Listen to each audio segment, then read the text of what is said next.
continuación, Espacio Público.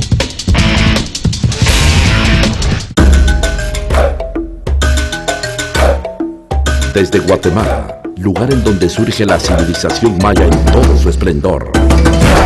Este es el canal multicultural TV Maya. Tenemos mucho que ver contigo.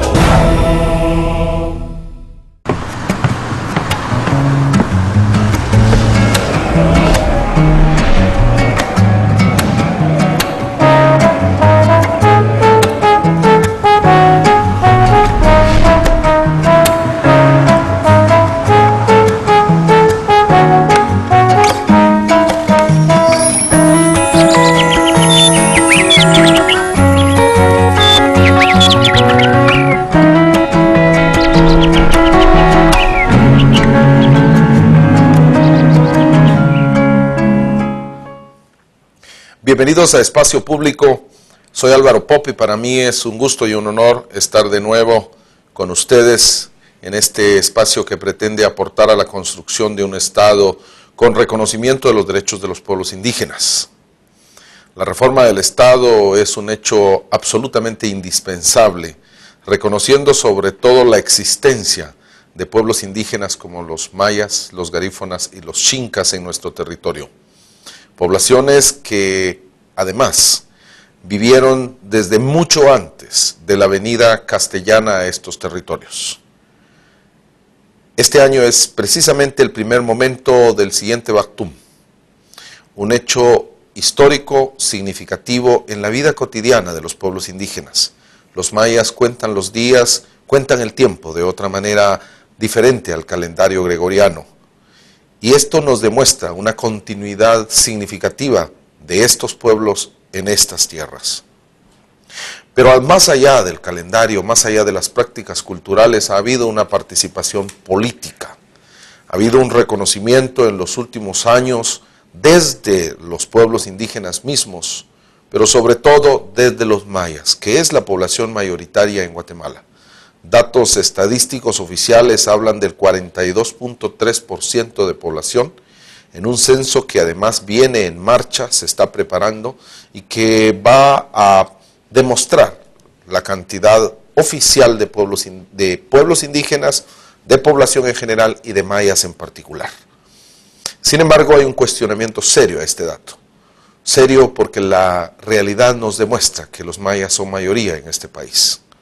Organizaciones indígenas, dirigentes comunitarios, intelectuales hablan de más del 65% de población maya en Guatemala.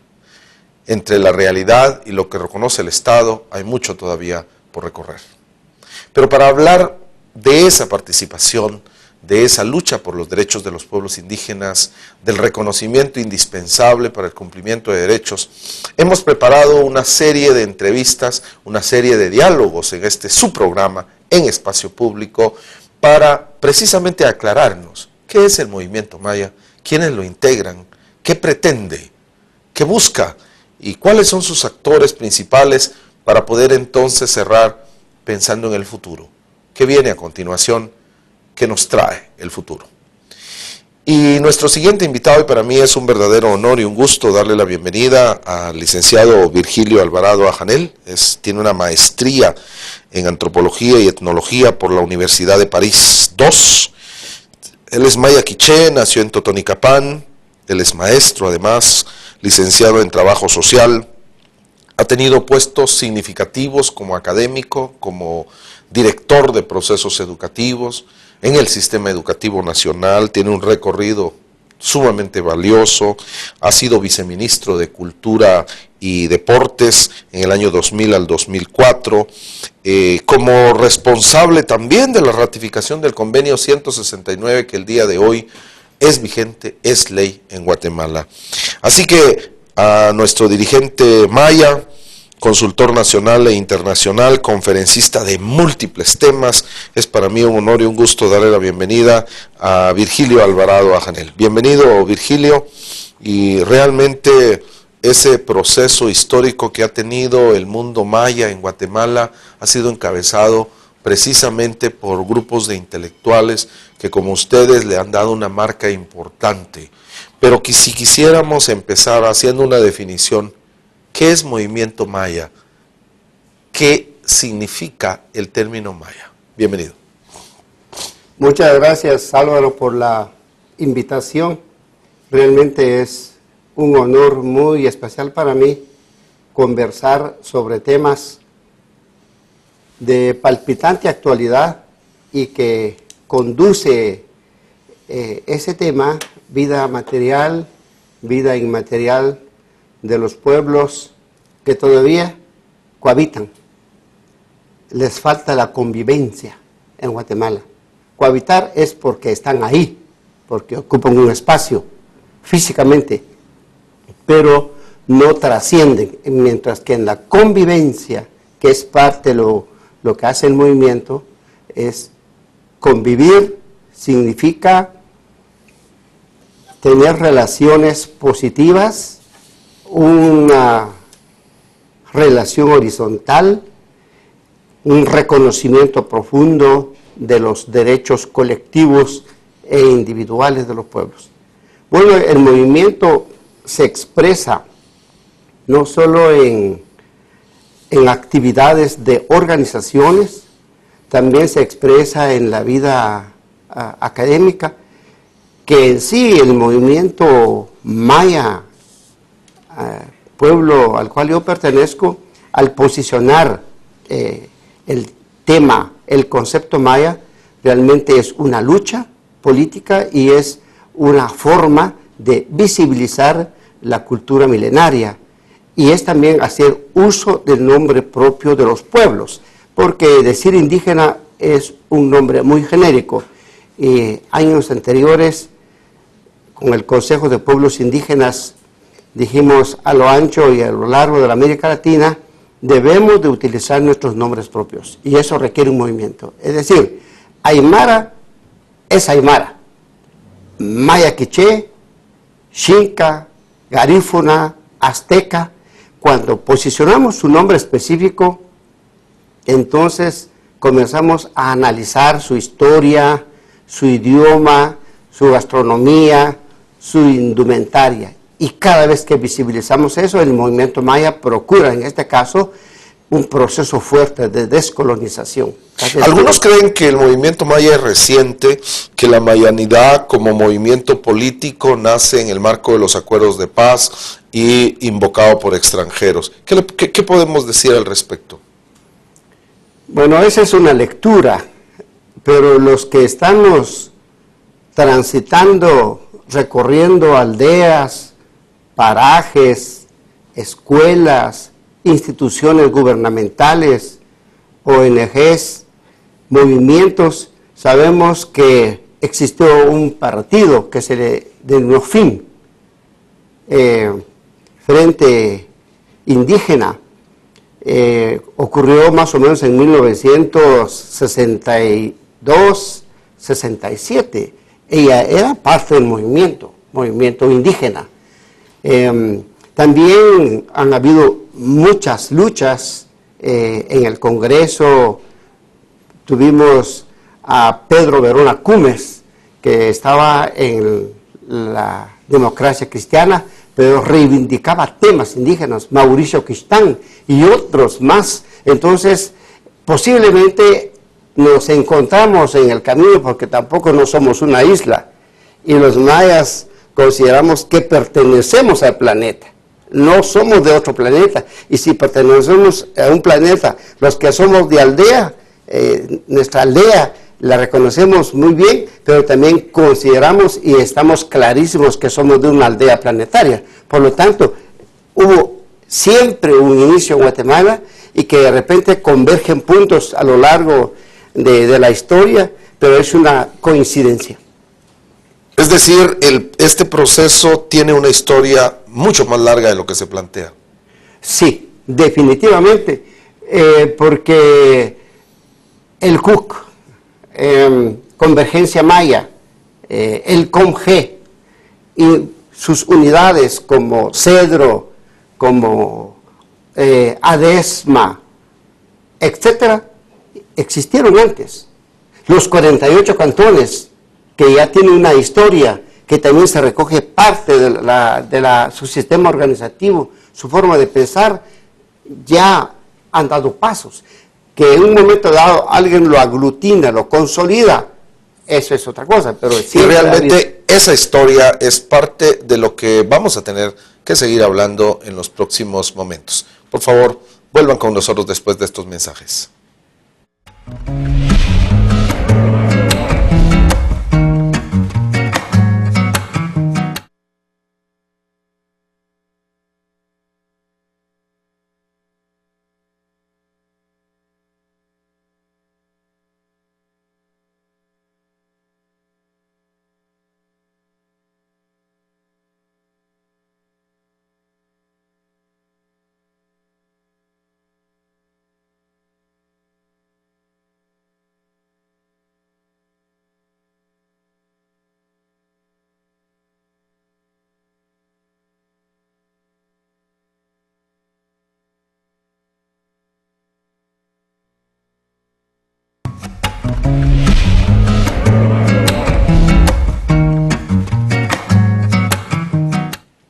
Bienvenidos a Espacio Público de nuevo.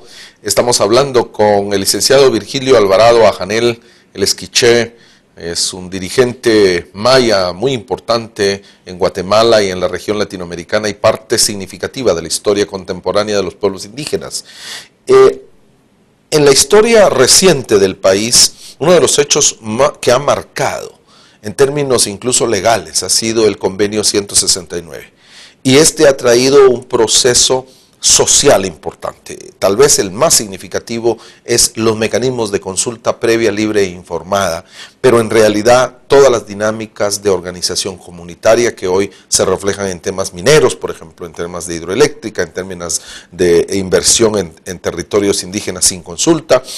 ¿Cuál fue el proceso de ratificación? Si nos pudiera contar si realmente fue una dinámica comunitaria o fue algo que eventualmente aprobaron los legisladores sin ninguna dificultad. Bueno, gracias Álvaro. Vamos a ver si vamos a desempolvar un poco la mente para dar con precisión el proceso de consulta que se realizó en todo el país. Cuando el ministro Solórzano era ministro de Trabajo y Mario Solórzano Martínez, me parece. Sí, y la viceministra Aura Azucena de Aguilera, en coordinación con organizaciones del Altiplano Occidental, Cedro, Sociedad del Adelanto y otras organizaciones, iniciaron una consulta para ver si nosotros reconocíamos, si nos mirábamos fotografiados en este convenio. Entonces, se realizaron, en primer lugar, varios talleres con 8, 10 organizaciones a nivel nacional. En el altiplano se realizaron aproximadamente unos 20 talleres, y de esos talleres se llegó a la conclusión que el convenio 169 es la voz jurídica de los pueblos indígenas del mundo y en particular en Guatemala, porque en esencia recoge el 169 muchas de las características objetivas como subjetivas. Objetivas, por ejemplo, lo relacionado al traje. Subjetiva, por ejemplo, la parte de la espiritualidad. Bueno, concluido el conjunto de eventos sectoriales, comunales, municipales, departamentales, se llegó a la conclusión que se nombrara una comisión de prorratificación del convenio 169, que fue integrado esa comisión por 20 personas. Es Jungunac, es una persona con sus 20 dedos, y fueron los que lucharon muy fuertemente en 1992, 93, 94, y ocupó mucho espacio en los medios de comunicación. ¿Algunos nombres de esos del grupo que pro ratificación quiénes eran? Alfredo Cupil, Blanca Estela Álvarez Capnal, María Cava, Ricardo Cajas, compañeros de Cobán, y recuerdo que también estaba una persona de apellido Cumes. Esas 20 personas lucharon al máximo y quien nos acompañó muy bien y nos dio el soporte para un relacionamiento con los medios de comunicación fue Arabela Castro de Comparini, que ella nos hizo un buen relacionamiento también con los partidos políticos y otras personas en los medios de comunicación que nos hicieron buenos enlaces para dar a conocer y visibilizar. También estuvimos con muchas conversaciones con Mulet para que... Edmund Mulet. Él, para conversar también con el que fue vicepresidente de Alfonso Portillo, Francisco Reyes López. Francisco Reyes López, con ellos conversamos bastante y también nos dimos cuenta que el convenio tiene un aporte muy importante que se refiere a la consulta, a la participación, pero hay un punto importante que lo que se refiere a la definición de indígena también se toma muy en cuenta el nivel de conciencia que se tiene. Entonces, si es de nivel de conciencia, no necesariamente tiene que tener pigmentación indígena. Puede ser no indígena, pero si tiene conciencia, milita, aporta, como el caso de Jorge Solares, como el caso de Carlos Guzmán Bockler, consideramos que son aliados y son personas que pueden aportar suficientemente para el proceso de reivindicación y de dignificación de los pueblos indígenas. A estas alturas, después de 1992 a la fecha, han pasado ya muchos años, ¿cómo ves el cumplimiento del convenio 169 y siendo responsable significativo de ese proceso a la fecha, qué elementos han cambiado? Bueno, hay un punto básico que lo trabajamos y en ese entonces yo no estaba muy seguro, pero Humberto Flores Alvarado, que era un hombre muy objetivo y de conciencia muy revolucionaria, decía, seguramente que el convenio se va a engavetar. Pero nos aportaba una idea, y es la idea que yo ahora sostengo y mantengo, es que elevó conciencia de etnicidad. Elevó conciencia. Entonces, en este momento, una buena parte de la población está utilizando como una herramienta apropiada, y muchos de los elementos del convenio 169 constituyen una agenda de negociación con el Estado. A través del convenio 169 se descubre cuáles son las leyes que obstaculizan el proceso de dignificación, el reconocimiento de los pueblos indígenas, y cuáles son las leyes que potencian. Por ejemplo, la sección 3ª de la Constitución, hay un reconocimiento inicial. Las tres leyes particulares, como la ley de desarrollo, la ley de descentralización, el Código Municipal de Desarrollo y otra ley que se llama Desarrollo Social, también tienen elementos que reconocen a los pueblos indígenas. Entonces, en este momento, yo considero que hemos avanzado a nivel de conciencia, hay cierta apropiación y se escucha en diferentes organizaciones, como en el Altiplano Occidental, la comunidad Xinca, hablan del 169, el pueblo garífuna y otras instancias que están utilizando como un soporte jurídico para impulsar los derechos colectivos de los pueblos que viven en Guatemala. El convenio 169 se ratificó después de la firma de los acuerdos de paz. Así es. ¿Hay un diálogo entre ambos? Sí, porque se encadena muy bien y tiene una vinculación importantísima lo relacionado al acuerdo de identidad y derechos de los pueblos indígenas. Y también se expresa y se materializa, por ejemplo, el funcionamiento de las comisiones paritarias. Porque en las comisiones paritarias le está diciendo al Estado, bueno, si son 10 personas, 5 del Estado y 5 de los pueblos que viven en Guatemala, para hacer un diálogo, para negociar, para consensuar, para decidir, para aportar, para enriquecer y para implementar algunos programas e instituciones. Sí tiene incidencia. Además, se complementan y ayudan, digamos, a tener una cobertura mayor y da material para poder entender que esta vida de Guatemala necesariamente, y así va a ser en el futuro, que necesariamente tiene que ser plural. A la luz de estos análisis que de alguna manera traen lo legal, lo político y lo social incluidos, ¿cuál dirías que es la realidad actual de los pueblos indígenas? ¿Qué características tiene la realidad de los pueblos indígenas en Guatemala? Bueno, la realidad a lo ancho y a lo largo del país, pese a estos avances, la población está en extrema pobreza. Esa es una realidad. Otra realidad, con esas ideas que tenemos del 169, con acuerdo de identidad, y luego que la cultura es motor del desarrollo, más el aporte de los Tlahup Baktum, hemos descubierto que en Guatemala hay 4 niveles de analfabetismo. Es así en la realidad. Por ejemplo, no tenemos lectura apropiada del cosmos. ¿Cómo está ese cielo? ¿Cómo está la temperatura? Nadie lo registra con propiedad. No es un tema básico de educación.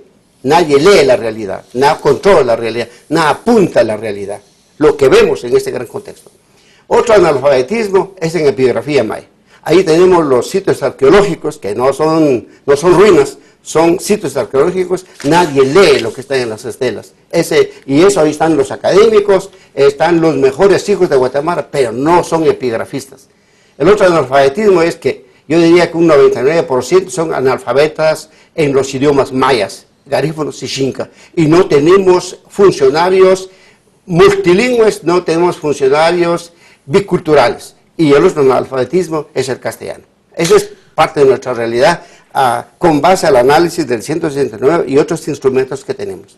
Hay una inquietud que muchos guatemaltecos, que yo diría incluso con alguna intencionalidad, dicen que los mayas clásicos no son los mayas contemporáneos. ¿Qué puedes decir al respecto? Bueno, cuando se tiene un pensamiento colonial, cuando se opina sin investigar, pues cualquier cosa es importante, digamos, y hay que respetar esa idea, y a veces cuando uno da sus ideas, no luce su conocimiento, sino luce su ignorancia. Entonces, yo considero que, correcto, que piensen así, pero la realidad es que, por ejemplo, en el Tlahup Baktum, que son 5.200 años la era, y de 400 años un Baktum, se dio a conocer que los mayas son milenarios, y además se posicionó un tema que es la espiritualidad, como la espiritualidad ahora es un tema a nivel de instituciones, es un tema reconocido, pero tiene que ver mucho con el calendario. Entonces, si hay referente empírico, si hay resabios de esa idea, y si existen nuestros idiomas, y si tenemos un tejido multicolor que tiene un gran diseño, y que si eso no está en el INTECAP, que todavía no se potencia en el INTECAP, si existe un centro cultural de la comunidad lingüística quiché y achí con pertinencia cultural, y eso no se reconoce, entonces es realmente falta de estudio, falta del proceso de abstracción en arquitectura para plasmar muchos elementos importantes de la cultura que existen en Guatemala. Y es todo un desafío la discusión alrededor también de las demandas de las organizaciones mayas.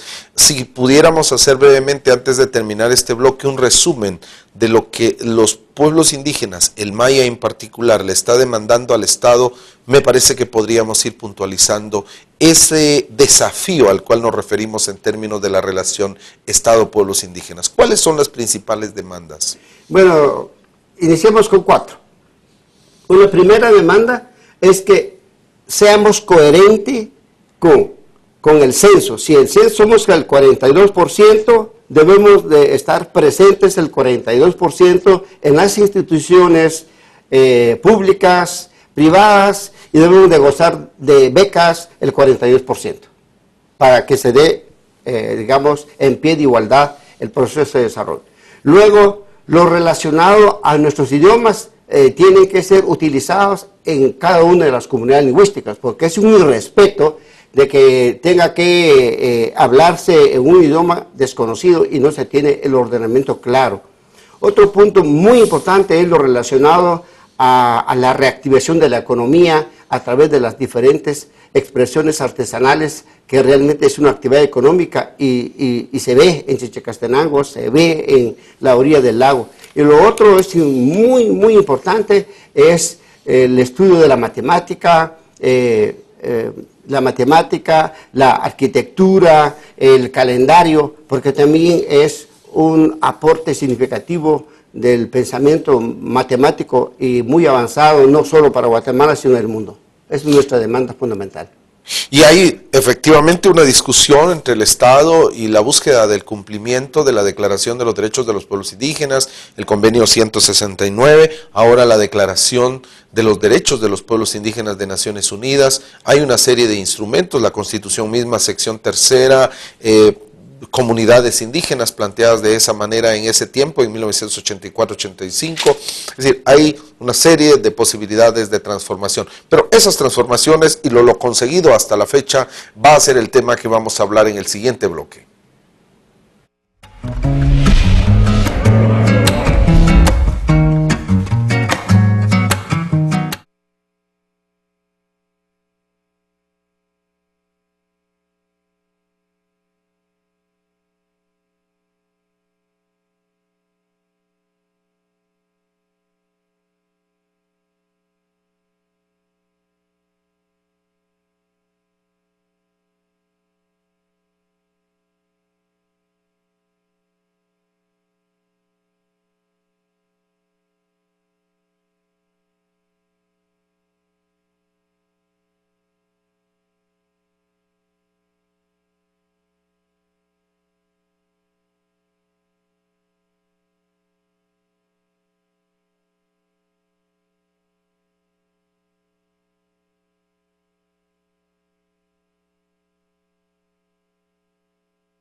Todo un desafío en términos de una reforma de Estado que desde el análisis de algunos que le han puesto atención especial a la dinámica de los pueblos indígenas hay cambios. Estamos con Virgilio Alvarado Ajanel hablando sobre movimiento maya, sobre pueblos indígenas, el convenio 169 y lo que puede estar ocurriendo en Guatemala en este momento con las poblaciones indígenas. ¿Qué avances vemos en los últimos 15 años, un poco más, especialmente después de la firma del Acuerdo de Identidad? ¿Se puede hablar de avances en Guatemala en términos de esa necesidad de, no solo de reivindicación, sino de desarrollo de los pueblos indígenas? Se puede hablar de avances, no lo suficiente, pero sí hay avances. Uno de los avances es que desde el 2000 iniciaron la incorporación de funcionarios indígenas a nivel de gabinete. Y hasta el momento se mantienen. Se inició con muchos y cada vez se reduce, pero se mantiene.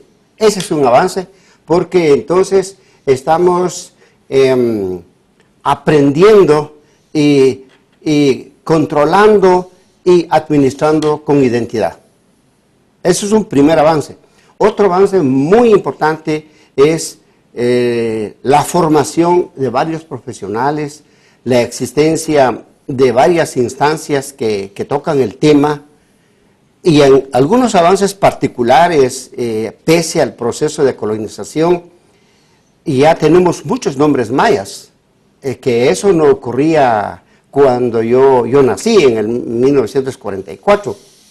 Que se utilizaba el calendario Sánchez, el almanaque Sánchez, y ahí nos extraían el nombre. Pero en este momento me parece a mí muy importante de que se haya logrado este cambio. Por ejemplo, tenemos muchos nombres como Cotzej, como Ischel, como Ixmucané, como Nicté, como Balam, como Tecumumán, y son nombres públicos. Y ese es pareciera insignificante, pero sí sienta bases de un proceso muy profundo de dignificación y de reconocimiento. En mi caso, por ejemplo, después del 169, después de la formulación de las políticas culturales y deportivas nacionales, luego de aprender bastante mi idioma y venir a la Academia de Lenguas Mayas como un alumno de 52 años, como un principiante de mi idioma en materia de aprendizaje, fui entendiendo muchas cosas. Entonces ahora tengo 4 nombres. Mi nombre oficial, mi nombre en el lenguaje castellano, mi nombre es Virgilio Alvarado Ajanel. Mi nombre con la gramática maya es Virilio Alvarado Ajanel, porque no existe la G en el idioma quiché y no existe la D. Ahora, mi nombre, acorde al calendario maya, soy la soy 12 caminos. Eso significa que yo abro caminos, construyo caminos, que mi energía me empuja a cumplir lo que inicio y no necesito mucho de soporte, sino que yo tengo iniciativas. Y mi otro nombre, si no se hubiera dado la colonización, posiblemente fuera Moctezuma, Balam, Canek, Tecumumán. Como el cambio inicia en uno. Y yo me siento muy feliz de disfrutar mi diversidad. Y muchos coinciden conmigo, otros están haciendo sus análisis. Y eso está sentando entonces las bases, bases personales, a que este Estado, que es monocultural, necesariamente para su subsistencia, para su existencia, tiene que ser pluricultural, necesariamente. Ahora, ¿por qué digo necesariamente? Porque después de haber tenido, o tenemos actualmente 176 gobiernos, 196 años, con políticas asimilistas. La política asimilista significa que hay que ser maladinos para mejorar este país. La política integracionista es que olvídate de lo que sos si te acercas al Estado. Sin embargo, nos acercamos tales como somos y el Estado tiene que cambiar. Por lo tanto, la política actual es la política pluralista, la política de reconocimiento de la unidad en la diversidad, es nuestro rostro interno y nuestro rostro internacional. Y existimos. Hay una ventaja de nuestra cultura que tiene referente vivo en los 4 puntos cardinales. Estamos vivos. Y se evidencia desde nuestro traje, pero ese es un 20-30%. Lo más importante es la subjetividad, nuestro pensamiento holístico, nuestra manera de comparar. Tenemos la ventaja los mayas de que somos plurales, porque estamos pensando claramente de que nosotros podemos avanzar mucho, pero mucho en entender de manera plural, de manera abierta, de manera más envolvente e incluyente. Eso es un fenómeno de educación interna de los pueblos indígenas, pero también es una posibilidad que se puede compartir con otros pueblos. Y ese compartir ha sido todo un desafío en términos de los sistemas educativos y su reforma. Estuviste involucrado en la Comisión Paritaria para la Reforma Educativa, partiendo del cumplimiento del Acuerdo de Identidad y Derechos de los Pueblos Indígenas. Si vemos la educación como un elemento fundamental para las transformaciones, ¿cómo está la educación de los pueblos indígenas y qué significa? ¿Cuánto ha cambiado en los últimos años? Bueno, muy poco. La educación... ¿Eso significa que el Acuerdo de Identidad tiene esa deficiencia de incumplimiento? Tiene esa deficiencia de incumplimiento porque en las aulas no se produce la educación bilingüe. No se produce y no se genera y no se desarrolla con mucha fuerza el proceso de biculturalismo, el manejo apropiado de 2 o más culturas. Hay programas, pero no son los suficientes. Y el otro problema central es que el que tiene que ser bilingüe y bicultural es el pueblo maya, garífuna o xinca y el pueblo ladino. Si el pueblo ladino está con nosotros estamos utilizando su idioma por reciprocidad debe aprender uno de nuestros idiomas. Tenemos una academia que puede compartir esos conocimientos. Otro punto importante es que todavía no tenemos suficientes libros por parte del ministerio, pero en abundancia desde la preprimaria, la primaria, la secundaria y luego las universidades, libros bilingües para que tengamos la oportunidad de nutrirnos de las dos culturas que son potentes, no solo aquí en Guatemala, por supuesto, porque tenemos maístas en la Unión Soviética, tenemos maístas en Italia, en Francia, tenemos personas muy especializadas en nuestra vida científica, y en Guatemala no se visibiliza mucho. Entonces en ese sentido yo pienso que se ha avanzado poco, pero está avanzando de manera lenta, con pocos recursos, y pienso que en el futuro tiene que avanzar más porque hay más demandas, porque ahora ya tenemos también editoriales como Cholsamaj, como Nahual Huj y otros que están haciendo lo posible de ir utilizando la cultura como un medio para reactivar la economía del país. Ahora, mucho se ha dicho de que puede estarse produciendo libros en idiomas mayas, pero por el momento eso puede verse nada más como un negocio si realmente no tenemos lectores en idiomas mayas. ¿Cuántos mayas leen en sus propios idiomas?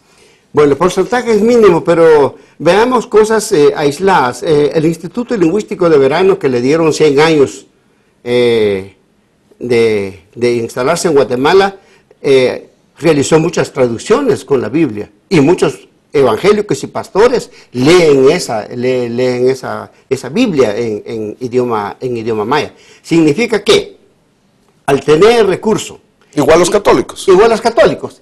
Y los católicos también, y otras religiones tienen, por ejemplo, en Santa María Chiquimula, que está ahora el padre Ricardo Falla, tiene libros, tiene versos, tiene poemas, tiene traducciones constantes. Entonces, solo es de elevar conciencia, y para eso tenemos, por ejemplo, los diferentes medios de comunicación.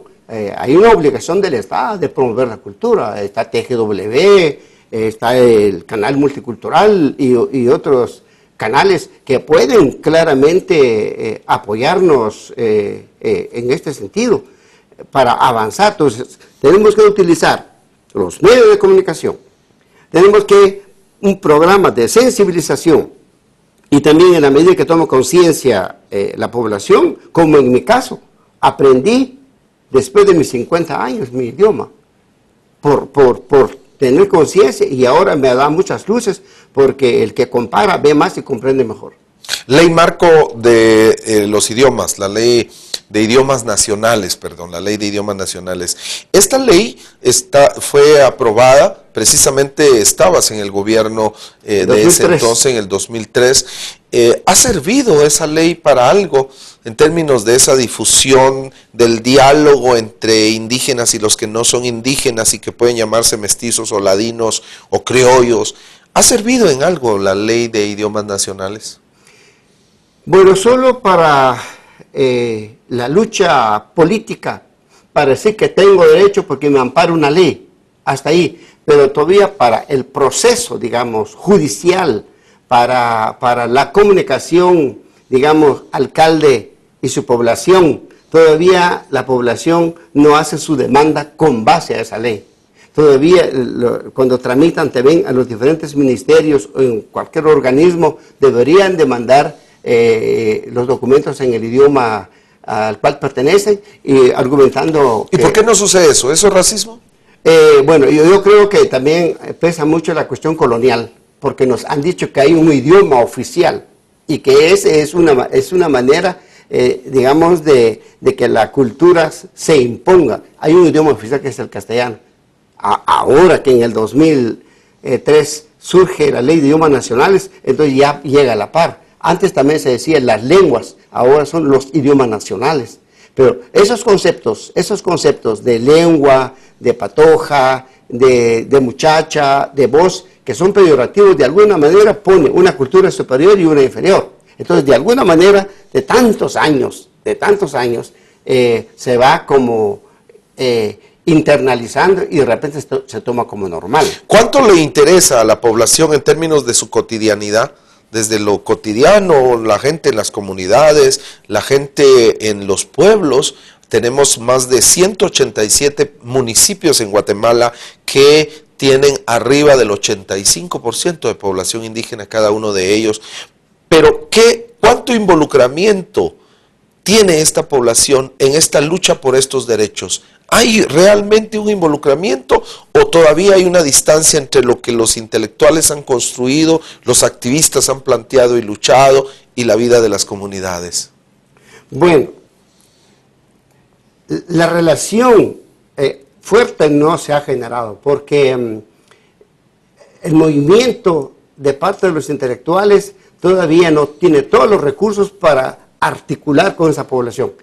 Pero hay una cuestión importante, que la población sin ley posiblemente no sabe que existe una sección tercera de la Constitución y las leyes particulares como descentralización, como Código Municipal, cotidianamente hablan su idioma. Habla su idioma. He ido a varios lugares. Más allá del cumplimiento de la ley, habla su idioma, vive su práctica, cree en lo que tiene que creer, desarrolla su vida. Ya es solo de vincular, y seguramente que ahí tenemos una población muy fuerte, hasta cierto punto cautiva, porque los que están en su región, acabo de recorrer los pueblos del lago de Atitlán, jóvenes, adultos, me fue una lancha y todos en Tutujil. El que no habla Tutujil, pues básicamente no se comunica. Pero ellos no están diciendo, bueno, ahí hay una persona que no habla Tutujil y voy a hablar en castellano, no. Ahí es su contexto, normalmente se habla. En mi pueblo, en Totonicapán, en el mercado, son pocas las personas que hablan castellano. Básicamente hablan el idioma quiché. ¿Y cuál va a ser el mecanismo de relación de entre los idiomas de los pueblos indígenas y los que no hablan los idiomas de los pueblos indígenas? Porque obviamente la pregunta aquí es, ¿estamos corriendo el riesgo de más abandono de las características de la identidad, idioma, traje sobre todo, de la juventud indígena? Bueno, como en materia de educación, en materia de tomar conciencia, en materia del proceso de formación, es un poco lento. Varias personas ya en cuanto a políticos, por ejemplo, utilizan 2, 3, 4 palabras. Ya empezaron precisamente un proceso de introducirse en el mundo de la relación intercultural, pero de interculturalidad y de los retos del futuro vamos a hablar después de estos mensajes.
Bienvenidos a Espacio Público. Soy Álvaro Pop y he tenido un encuentro el día de hoy maravilloso con el presente y con el pasado. Maravilloso en términos de lecciones, de reflexiones, pero también preocupante en términos de realidad. La realidad de los pueblos indígenas en Guatemala. Una realidad que probablemente está cambiando y precisamente por eso mi siguiente pregunta para Virgilio Alvarado Ajanel, licenciado en Trabajo Social con maestría en Antropología y Etnología por la Universidad de París II, ex viceministro de Cultura y Deportes y un dirigente indígena muy reconocido que encabezó el proceso de ratificación del convenio 169, que hoy es una de las herramientas fundamentales de lo que estamos hablando. Pero, ¿cómo vemos el futuro? ¿Dónde miraríamos como las luces, las rutas de los posibles cambios absolutamente indispensables en Guatemala? La construcción cada vez más sobre el concepto de pueblos indígenas, que poco a poco se está incrustándose en el seno del Estado. Ese es un avance, no poblaciones, porque pueblos indígenas entonces tiene una historia, tiene un idioma, tiene un modo de organización, tiene una manera de entender la vida. También el desarrollo de la identidad en donde se incluyen trajes, cosmogonía, arquitectura, organización, pluralismo jurídico, etcétera. Ese es un futuro. Y también la extensión y la prolongación de la mayanización, que cada vez toma vida y se extiende, y que es un análisis del pasado para entender mejor el futuro, nos va ayudando. Ya hay algunos pasos que siento que en el Estado está caminando en lo denominado el desarrollo con identidad.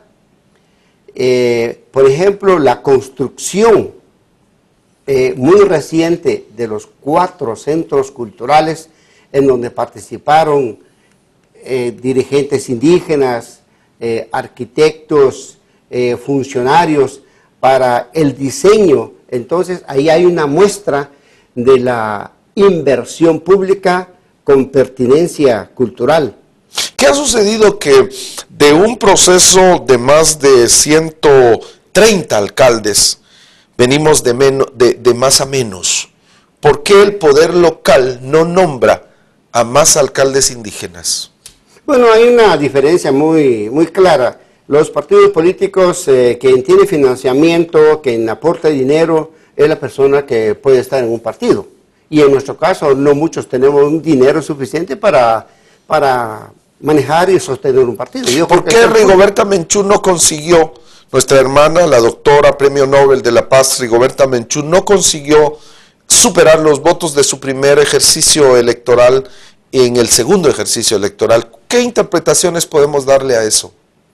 Bueno, yo tengo dos interpretaciones fundamentales.